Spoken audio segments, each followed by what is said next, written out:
Mä rupesin vloggaamaan. Vloggaus on sika kivaa. Ja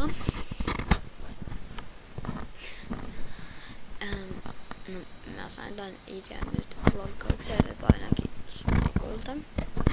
YouTubesta.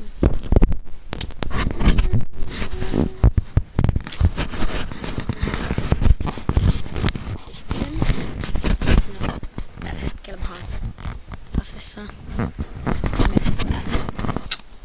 Okei, mä en nyt mitään muuta vedä. No,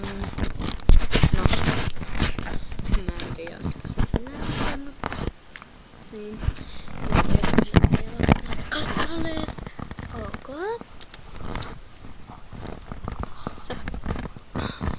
Joo. Sori.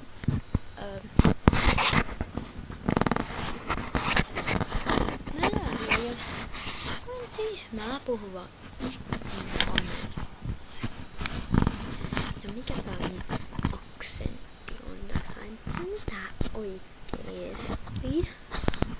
Oi, ei. Joo. Ja mun yksi kaveri pitää synttärit keskiviikon. Niin. Mä en saa tehdä sormisydäntä. Mutta ei siitä. Hei. Noin. Niin mä mun kaverin synttäreille siis keskiviikkona. Sinne tulee yksi Kristakin. Krisse. Hyvä tyyppi. Mä näen sitä kerran vuodessa sen mun kaverin synttäreillä. Se on niin oikeesti.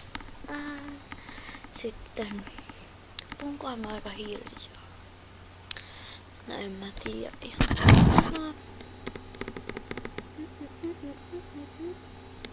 Hei, mut näkyyvähän tää nyt hyvin.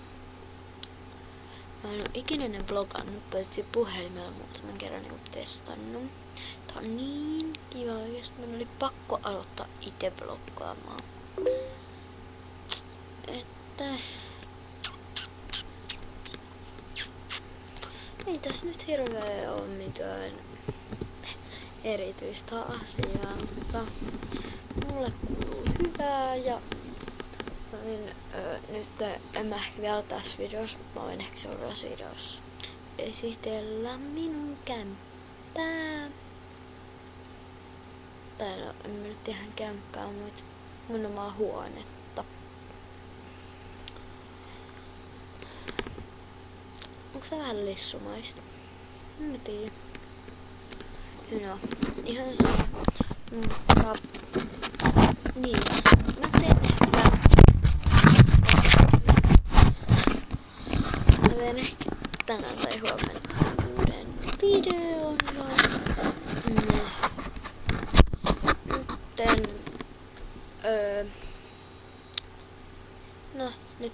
No, moikka.